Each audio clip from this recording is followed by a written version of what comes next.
बाबा साहब ने संविधान च ब्राह्मणवाद नूं पुट्ठा टंगता, ये बावजूद भी असी बराबर नहीं होए। तो क्यों नहीं होए?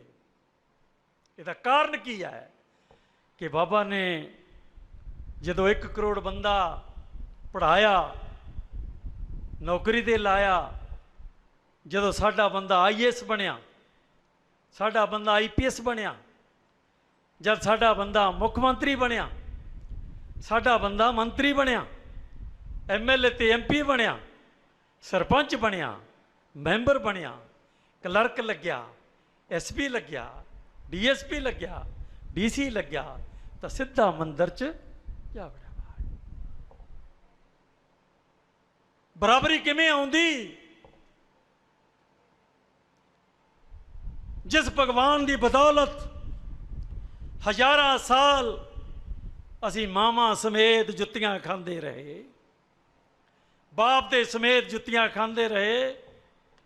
मैनू वो कहानी याद है जदों साडियां औरतां नूं नंगियां कर लिया जांदा UP बिहार मध्य प्रदेश राजस्थान च, और उन्हां दे बाप नूं, उन्हां दे भरा नूं, उन्हां दे चाचे ताया नूं कहा जांदा ढोल बजाओ है।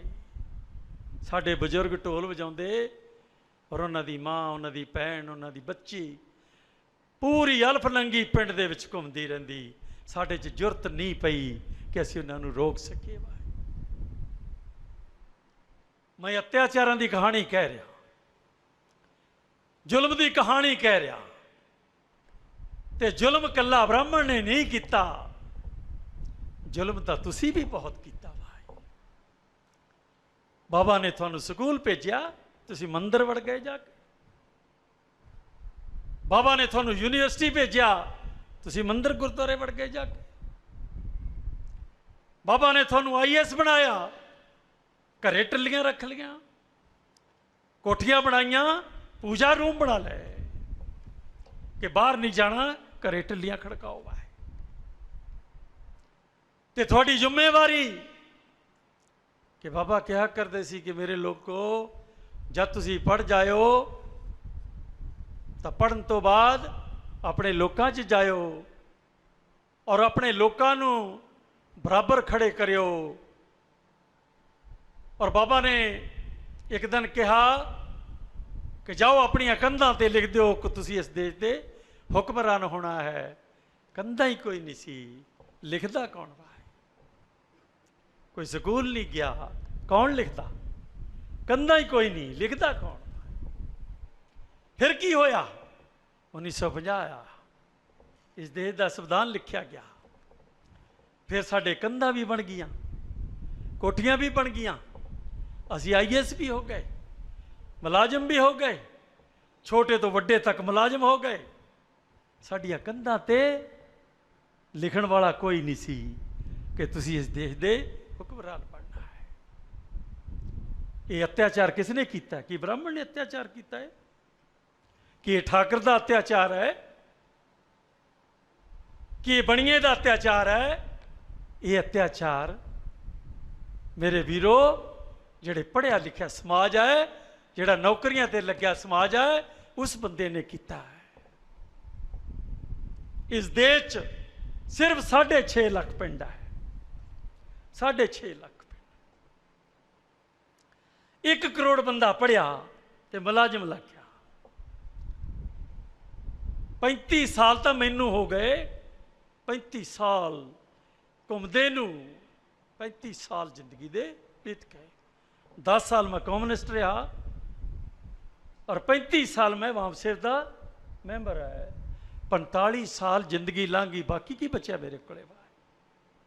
मेरे को बाकी की बचा?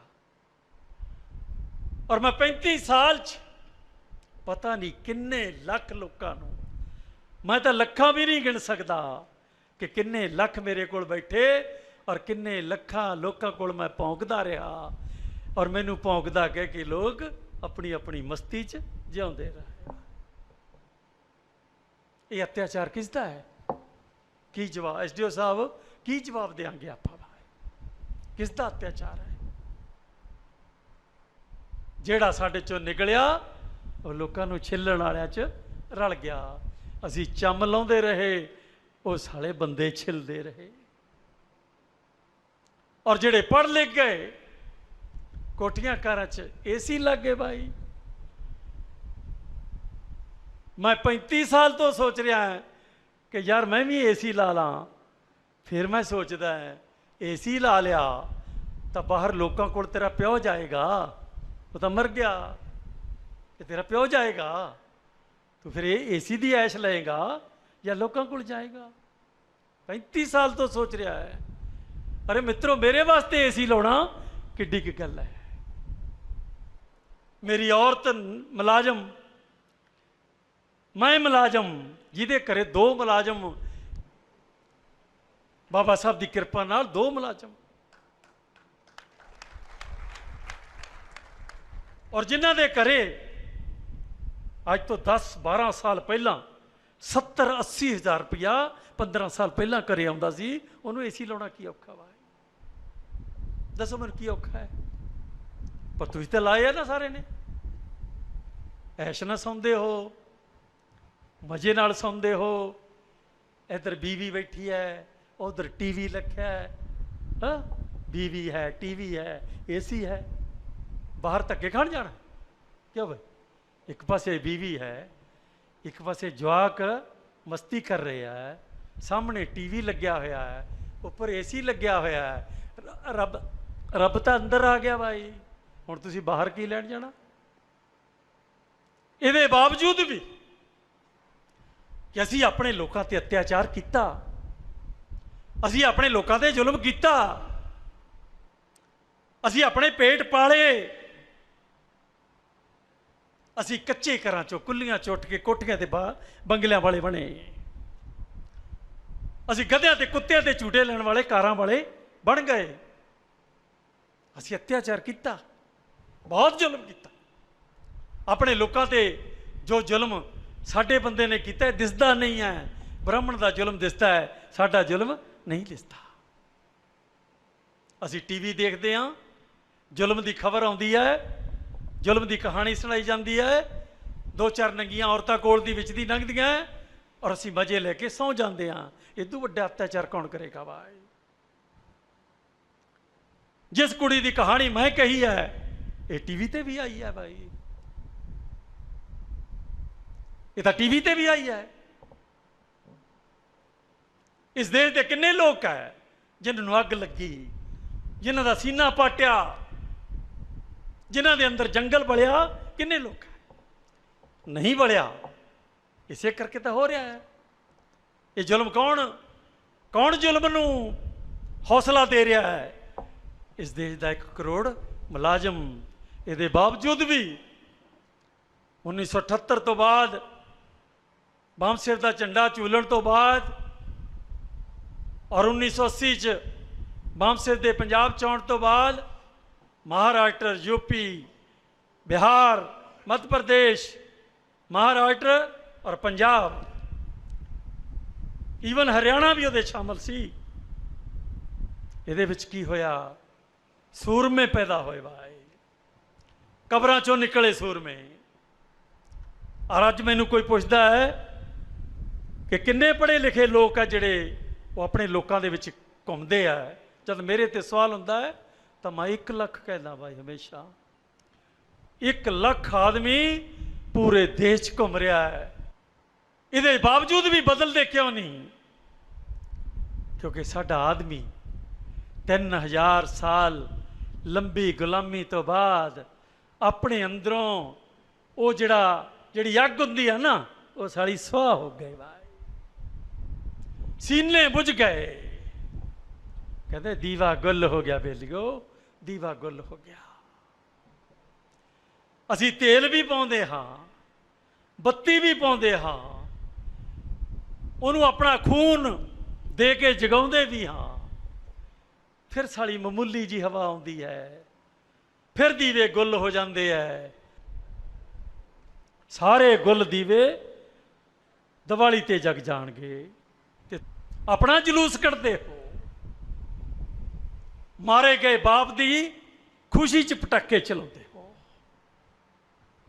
ये अत्याचार जिहड़ा तुसी करदे हो, ਉਹ ਬ੍ਰਾਹਮਣ ਦੇ ਅਤਿਆਚਾਰ ਨਾਲੋਂ ਕਿਤੇ ਵੱਡਾ ਹੈ।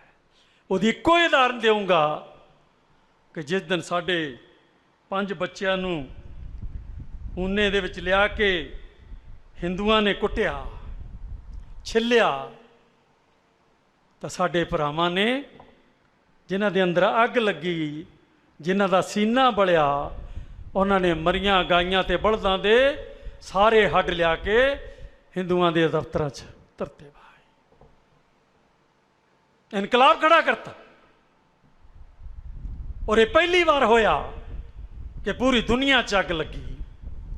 ਦੁਨੀਆ ਦੇ ਦੇਸ਼ਾਂ ਨੇ ਬਕਾਇਦਾ ਤੌਰ ਤੇ ਚਿੱਠੀਆਂ ਜਾਰੀ ਕੀਤੀਆਂ, ਬਕਾਇਦਾ ਤੌਰ ਤੇ ਜਲੂਸ ਕੱਢੇ ਕਿ ਮੋਦੀ ਜੀ ਇਹ ਕੀ ਤਮਾਸ਼ਾ ਹੋ ਰਿਹਾ ਹੈ।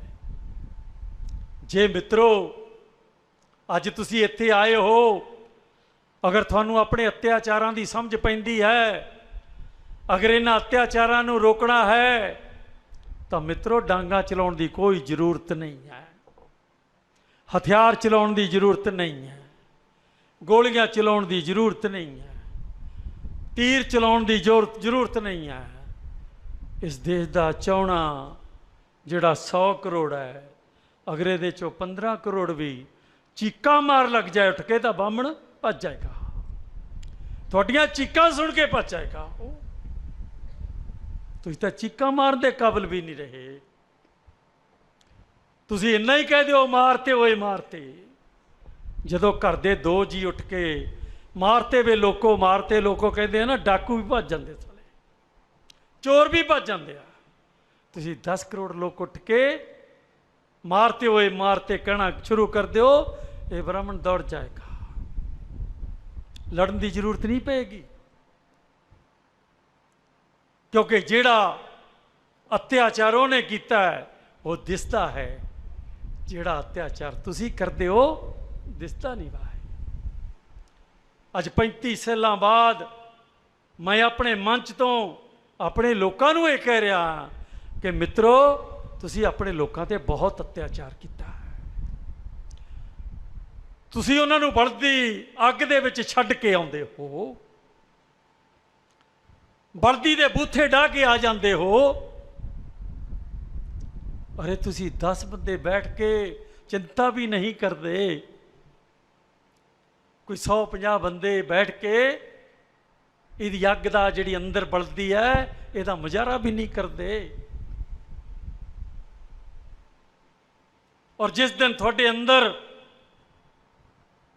ਇਹ ਅੱਗ ਬਲ ਜਾਏਗੀ, ਜਾਗਰਤੀ ਦੀ ਅੱਗ ਬਲ ਜਾਏਗੀ, ਜਿਸ ਦਿਨ ਤੂਫਾਨ ਖੜਾ ਹੋ ਜਾਏਗਾ, ਤਾਂ ਬ੍ਰਾਹਮਣਵਾਦ ਦਾ ਰੁੱਖ ਗਿਰ ਜਾਏਗਾ ਭਾਈ, ਨਹੀਂ ਰਹੇਗਾ। ਬ੍ਰਾਹਮਣਵਾਦ ਦਾ ਰੁੱਖ ਜਦ ਡਿੱਗੇਗਾ ਤਦ ਦੇਖਾਂਗੇ। ਪਹਿਲਾਂ ਤੁਸੀਂ ਤਾਂ ਉੱਠ ਕੇ ਖੜੇ ਹੋ ਜਾਓ, ਤੁਸੀਂ ਤਾਂ ਆਪਣੇ ਲੋਕਾਂ ਦਾ ਦਰਦ ਪਛਾਣ ਲਓ। ਤੁਸੀਂ ਕੀ ਸੋਚਦੇ ਹੋ ਕਿ ਯੂਪੀ ਬਿਹਾਰ ਵਾਲੇ ਤੁਹਾਡੇ ਲੋਕ ਨਹੀਂ ਹੈ? ਤੁਸੀਂ ਕੀ ਸੋਚਦੇ ਹੋ ਮਹਾਰਾਸ਼ਟਰ 'ਚ ਖੇਰਲਾ ਜੀ ਕਾਂਡ ਹੋਇਆ ਤਾਂ ਝੱਜਰ ਨਾਲ ਕੋਈ ਤਲਕ ਨਹੀਂ ਉਹਦਾ? ਤੁਸੀਂ ਕੀ ਸੋਚਦੇ ਹੋ ਕਿ ਇੱਕ ਹਾਈ ਕੋਰਟ 52 ਬੰਦੇ ਤੁਹਾਡੇ ਮਾਰ ਦਿੱਤੇ ਜਾਂਦੇ, ਬੱਚਿਆਂ ਸਮੇਤ, ਔਰਤਾਂ ਸਮੇਤ। ਇਸ ਦੇਸ਼ ਦੀ ਹਾਈ ਕੋਰਟ ਕਹਿੰਦੀ ਹੈ ਕੋਈ ਸਬੂਤ ਨਹੀਂ ਹੈ, 52 ਦੇ 52 ਛੱਡ ਦਿੱਤੇ ਜਾਂਦੇ ਆ। ਇਦੋਂ ਵੱਡਾ ਅਤਿਆਚਾਰ ਕੀ ਹੋਏਗਾ ਭਾਈ? 52 ਬੰਦੇ ਰਣਵੀਰ ਸੈਨਾ ਨੇ ਮਾਰਤੇ, ਇਹ ਬਿਹਾਰ ਦੀ ਘਟਨਾ ਹੈ। ਔਰ ਪਿਛਲੇ ਸਾਲ ਇਸ ਦੇਸ਼ ਦੀ ਕਾਨੂੰਨ ਵਿਵਸਥਾ ਨੇ ਇਹ ਕਹਿ ਕੇ ਛੱਡਤਾ ਸਾਰਿਆਂ ਨੂੰ ਕਿ ਕੋਈ ਸਬੂਤ ਨਹੀਂ ਹੈ। 52 ਬੰਦੇ ਮਰਿਆਂ ਦਾ ਕੋਈ ਸਬੂਤ ਨਹੀਂ। ਇਹਦਾ ਮਤਲਬ ਹੈ ਕਿ ਅਸੀਂ ਬੰਦੇ ਨਹੀਂ ਮਰਦੇ, ਕੁੱਤੇ ਤੇ ਬਿੱਲੇ ਮਰਦੇ ਹਾਂ। ਤਾਂ ਮੇਰੇ ਵੀਰੋ, ਇਹ ਕਹਾਣੀ ਛੋਟੀ ਨਹੀਂ ਹੈ, ਇਹ ਦਰਦ ਕਹਾਣੀ ਛੋਟੀ ਨਹੀਂ ਹੈ। ਇਹ ਜਿੰਨੇ ਅਸੀਂ ਦੇਸ਼ 'ਚ ਰਹਿੰਦੇ ਹਾਂ 100 ਕਰੋੜ ਲੋਕ, ਓਨੀ ਹੀ ਲੰਬੀ ਦਰਦ ਕਹਾਣੀ ਹੈ। ਮੈਂ ਉਹਦੇ 'ਚੋਂ ਇੱਕ ਕਹਾਣੀ ਸੁਣਾ ਕੇ ਆਪਣੀ ਗੱਲ ਖਤਮ ਕਰੂੰਗਾ ਕਿ ਭਾਰਤ ਦੀ ਫੌਜ ਦੇ ਸਿਪਾਹੀ ਆਪਣੀ ਕਮਾਂਡਰ ਦੀ ਨਿਗਰਾਨੀ 'ਚ ਇੱਕ ਸੜਕ ਤੋਂ ਲੰਘ ਰਹੇ ਮੀਣਾ ਸਾਹਿਬ। ਇਹ ਪਿਛਲੇ ਮਹੀਨੇ ਦੀ ਕਹਾਣੀ ਹੈ, ਇਹਦੇ 'ਚ ਦਰਜ ਹੋਈ ਆ। ਸੁਣੋ ਜਰਾ। ਉਹ ਘਰ ਡਿੱਗਿਆ ਹੋਇਆ ਤੋਪਾਂ ਨਾਲ ਸ਼ਾਇਦ ਡਿੱਗਿਆ। ਉਹ ਜਦੋਂ ਗੋਲੇ ਵੱਜੇ ਘਰ ਡਿੱਗਿਆ। ਡਿੱਗੇ ਹੋਏ ਘਰ 'ਚੋਂ ਕੋਈ ਆਵਾਜ਼ਾਂ ਆਉਂਦੀਆਂ ਤਾਂ ਉਹ ਕਮਾਂਡਰ ਰੋਕਦਾ ਹੈ, ਸਿਪਾਹੀਆਂ ਨੂੰ ਕਹਿੰਦਾ ਕਿ ਇਹਨੂੰ ਕੱਢੋ ਭਾਈ, ਕੱਢੋ ਇਹ ਬਾਹਰ। ਉਹ ਪੱਥਰ ਚੁੱਕਦੇ ਆ, ਇੱਟਾਂ ਚੁੱਕਦੇ ਆ, ਕੰਧ ਪਾਸੇ ਕਰਦੇ ਆ, ਹੇਠੋਂ ਇੱਕ ਆਦਮੀ ਬਾਹਰ ਨਿਕਲਦਾ ਹੈ। ਜਿਉਂਦਾ ਹੋਇਆ ਆਦਮੀ, ਸੱਟਾਂ ਵੱਜੀਆਂ, ਬਾਹਰ ਨਿਕਲਦਾ ਹੈ। ਜਦੋਂ ਦਾ ਇੰਨਾ ਹਿੱਸਾ ਬਾਹਰ ਆਉਂਦਾ ਹੈ ਤਾਂ ਉਹ ਹੁਕਮ ਦਿੰਦਾ ਹੈ, ਮਾਰ ਦਿਓ ਸਾਲੇ ਨੂੰ, ਇਸਕੋ ਮਾਰ ਦਿਓ। ਪਰ ਇੱਕ ਆਦਮੀ ਬੜੇ ਆਰਾਮ ਨਾਲ AK-47 ਦੀਆਂ ਸਾਰੀਆਂ ਗੋਲੀਆਂ ਜਿਉਂਦੇ ਆਦਮੀ ਤੇ ਦਾਗ ਦਿੰਦਾ ਹੈ। ਤੁਸੀਂ ਸਮਝਦੇ ਕੀ ਹੈ ਇਹ? ਤੁਹਾਡੇ ਕੋਈ ਦਿਮਾਗ 'ਚ ਪਈ ਹੈ? ਜੰਮੂ ਕਸ਼ਮੀਰ ਦੀ ਕਹਾਣੀ ਹੈ, ਜੰਮੂ ਕਸ਼ਮੀਰ ਦੀ ਕਹਾਣੀ ਹੈ। ਤੇ ਜਿਨ੍ਹਾਂ ਲੋਕਾਂ ਨੇ ਇਸ ਦੇਸ਼ ਦਾ ਦਰਦ ਨਹੀਂ ਜਾਣਿਆ, ਜਿਨ੍ਹਾਂ ਲੋਕਾਂ ਨੇ ਆਪਣੀਆਂ ਮਾਵਾਂ ਭੈਣਾਂ ਦਾ ਦਰਦ ਨਹੀਂ ਜਾਣਿਆ, ਜਿਨ੍ਹਾਂ ਲੋਕਾਂ ਨੇ ਆਪਣੇ ਸਮਾਜ ਦਾ ਦਰਦ ਨਹੀਂ ਜਾਣਿਆ, ਉਹਨਾਂ ਦੇ ਅੰਦਰ ਦਰਦ ਜਗਾਉਣ ਵਾਸਤੇ ਇਹ ਸੰਮੇਲਨ ਹੁੰਦੇ ਆ ਵੇਲੀਓ। ਇਹ ਬਾਮਸੇਵ ਦੇ ਸੰਮੇਲਨ ਇਸ ਮਕਸਦ ਨਾਲ ਹੁੰਦੇ ਆ। ਔਰ ਤੁਸੀਂ ਜਿਨ੍ਹਾਂ ਨੇ ਅੱਜ ਦਾ ਇਹ ਸੰਮੇਲਨ ਕੀਤਾ ਹੈ, ਜਿਹੜੇ ਮੇਰੇ ਸਾਥੀਆਂ ਨੇ ਇਹ ਸਾਰਾ ਪ੍ਰਬੰਧ ਕੀਤਾ, ਪਟਿਆਲੇ ਵਾਲਿਆਂ ਨੇ, ਔਰ ਤੁਸੀਂ ਜਿਹੜੇ ਇੱਥੇ ਆਏ ਹੋ, ਜਿਹੜੇ ਦੂਰ ਦੂਰ ਤੋਂ ਆਏ ਹੋ, 4-4 5-5 ਘੰਟੇ ਗੱਡੀਆਂ ਚਲਾ ਕੇ ਆਏ ਹੋ, ਔਰ ਤੁਸੀਂ ਜਿਨ੍ਹਾਂ ਨੇ 5-6 ਘੰਟੇ ਆਪਣੇ ਸਾਥੀਆਂ ਨੂੰ ਸੁਣਿਆ ਹੈ, ਔਰ ਤੁਸੀਂ ਜਿਨ੍ਹਾਂ ਨੇ ਆਪਣੇ ਦਰਦ ਦੀ ਕਹਾਣੀ ਨੂੰ ਆਪਣੇ ਕੰਨਾਂ 'ਚ ਪਾ ਕੇ ਇਸ ਖੋਪੜੀ ਤੱਕ ਲੈ ਆਇਆ ਹੈ, ਮੈਂ ਮਿੱਤਰੋ ਤੁਹਾਡਾ ਬਹੁਤ ਬਹੁਤ ਧੰਨਵਾਦੀ ਹਾਂ ਕਿ ਤੁਸੀਂ ਆਏ ਤਾਂ ਹੋ। ਤੁਸੀਂ ਆਏ ਹੋ ਤਾਂ ਤੁਹਾਡੇ ਸੀਨੇ 'ਚ ਕੁਛ ਤਾਂ ਹੈ, ਕੁਛ ਤਾਂ ਬਲਦਾ ਹੈ, ਔਰ ਇਹ ਬਲਦਾ ਰਹੇ। ਇਹ ਜੰਗਲ ਦੀ ਅੱਗ ਬਣ ਜਾਏ, ਔਰ ਇਹ ਦੇਸ਼ ਬ੍ਰਾਹਮਣ ਤੋਂ ਆਜ਼ਾਦ ਹੋ ਜਾਏ, ਜਾਤੀ ਤੋਂ ਆਜ਼ਾਦ ਹੋ ਜਾਏ, ਜ਼ੁਲਮ ਤੋਂ ਆਜ਼ਾਦ ਹੋ ਜਾਏ, ਅਤਿਆਚਾਰ ਤੋਂ ਆਜ਼ਾਦ ਹੋ ਜਾਏ, ਔਰ ਸਿੰਧੂ ਸਭਿਅਤਾ ਫਿਰ ਇਸ ਦੇਸ਼ 'ਚ ਪਰਤ ਆਵੇ। ਇਸ ਉਮੀਦ ਨਾਲ ਮੈਂ ਸਾਥੀਓ ਤੁਹਾਡਾ ਧੰਨਵਾਦ ਕਰਦਾ ਹੋਇਆ ਕਿ ਤੁਸੀਂ ਫਿਰ ਆਉਂਦੇ ਰਹੋਗੇ, ਫਿਰ ਜਾਗਰਤ ਦੀਆਂ ਕਹਾਣੀਆਂ ਕਰਦੇ ਰਹੋਗੇ, ਫਿਰ ਆਪਣੀ ਕਹਾਣੀ ਸੁਣਦੇ ਰਹੋਗੇ। ਇਹਨਾਂ ਸ਼ਬਦਾਂ ਨਾਲ ਮੈਂ ਤੁਹਾਡੇ ਤੋਂ ਰਜਾ ਲੈਣਾ ਹੈ। ਜੈ ਭੀਮ, ਜੈ ਭਾਰਤ, ਨਮੋ ਬੁੱਧਾ।